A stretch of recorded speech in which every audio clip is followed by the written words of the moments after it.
kegagalan wawancara mengubah kehidupan seorang pria. Dani adalah seorang mahasiswa terbaik jurusan pemasaran dari sebuah perguruan tinggi ternama.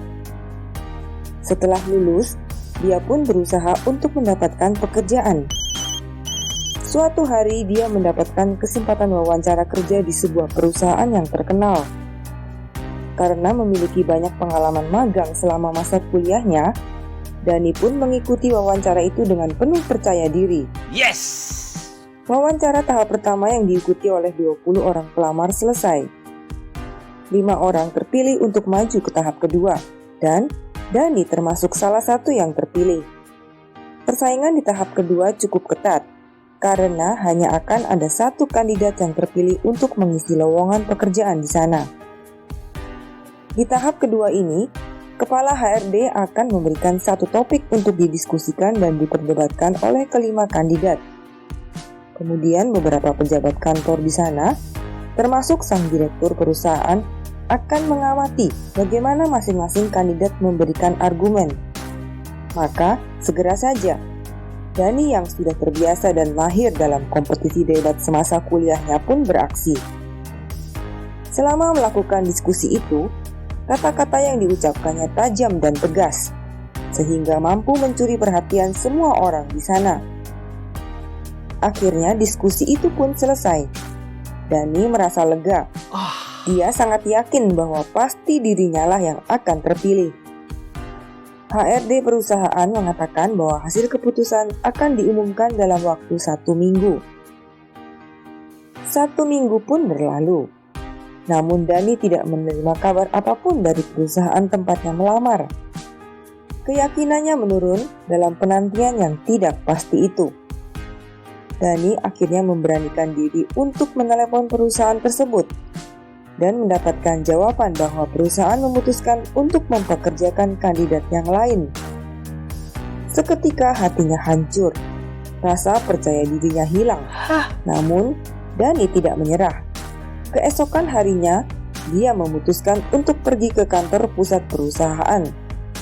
Setelah menunggu beberapa waktu, Dani melihat direktur dan kepala HRD yang mewawancarainya dulu.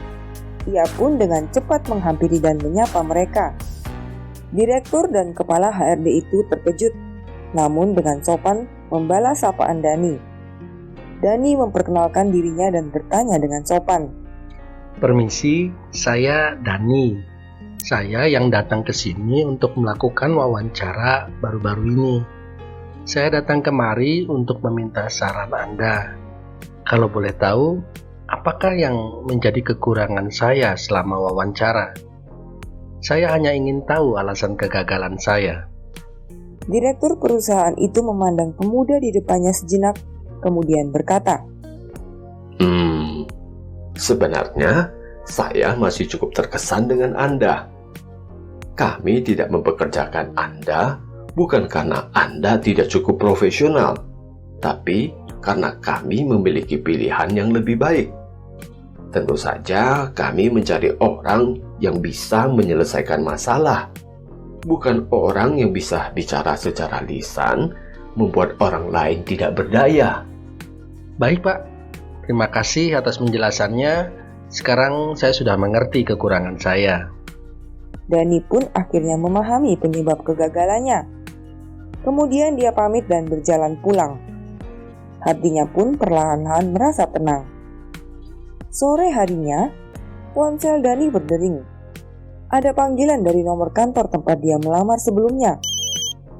Setelah Dani menjawab panggilan itu, dia mendengar suara kepala HRD yang berkata, Pak Dani, kami ada pertemuan lagi di siang hari ini. Jika perusahaan meminta Anda untuk bekerja sekarang, apakah Anda bersedia?